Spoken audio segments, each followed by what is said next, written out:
Hello, my dear student. Welcome back to my channel Captivative Chemistry. তো আজকে আমি যারা বর্তমানে সায়েন্সে পড়ছে 11 এবং 12 পড়ছে তাদের জন্য কিছু গুরুত্বপূর্ণ তথ্য আমি শেয়ার করতে চাইছি। সেটা হলো যে কোনো কারণে যদি নিট না হয় বা মনে হচ্ছে যে নিট কঠিন বলে মনে হচ্ছে, তাহলে কিন্তু আরো কিছু কিছু এক্সাম আছে যে এক্সামগুলো কিন্তু আমরা ফোকাস করতে পারি। যেমন একটা পরীক্ষা হয় যেটা এমস বিএসসি নার্সিং বলে, সেটা খুব ভালো একটা এক্সাম। মানে নিটের পরেই একটা তারপরে স্টেপের একটা এক্সাম আর কি। তো খুবই সহজ কোশ্চেন পড়ে আমি দেখেছি, এই বছর 1 জুন পরীক্ষা হয়েছে। তো সেটার মেনলি সিলেবাসটা আমরা জানতে চাইছি। সিলেবাসটা বলতে এখানে ফিজিক্স থাকে, কেমিস্ট্রি থাকে, বায়োলজি থাকে, আর সঙ্গে একটা জিকে পার্ট থাকে। তো ফিজিক্স থাকে 30 মার্কস, কেমিস্ট্রি থাকে 30 মার্কস, অ্যান্ড বায়োলজি থাকে 30 marks, 90 marks total.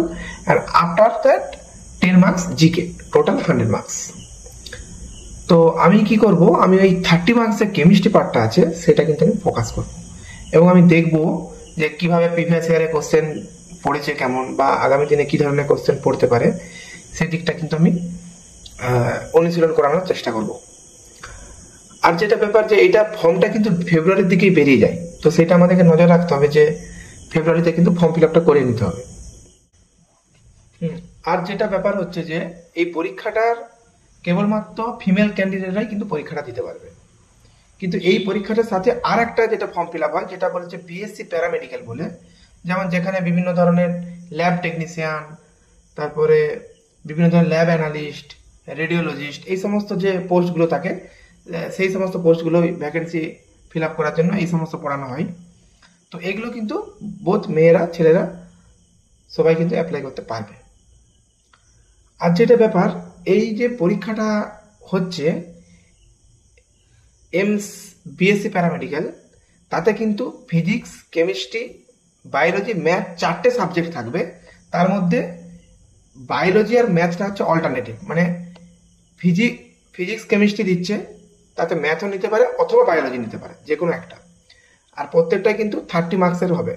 Physics chemistry math যদি হয় 30 30 30, আর যদি ফিজিক্স কেমিস্ট্রি বায়োলজি হয় 30 30 30, এইভাবে কিন্তু কাউন্ট হবে। হয় বায়োলজি রাখবে, নাহলে কিন্তু ম্যাথামেটিক্স রাখবে।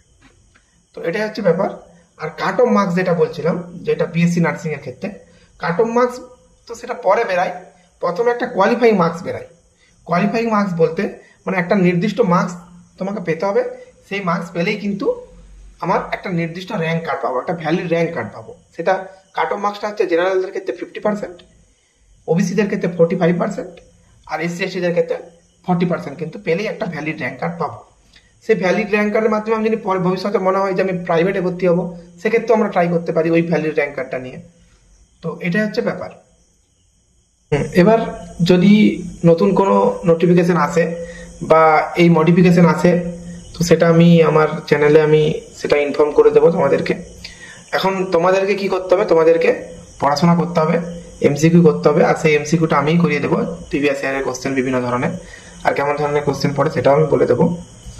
তো কানেক্টেড থেকো এই চ্যানেলের মাধ্যমে। Thank you for watching this video.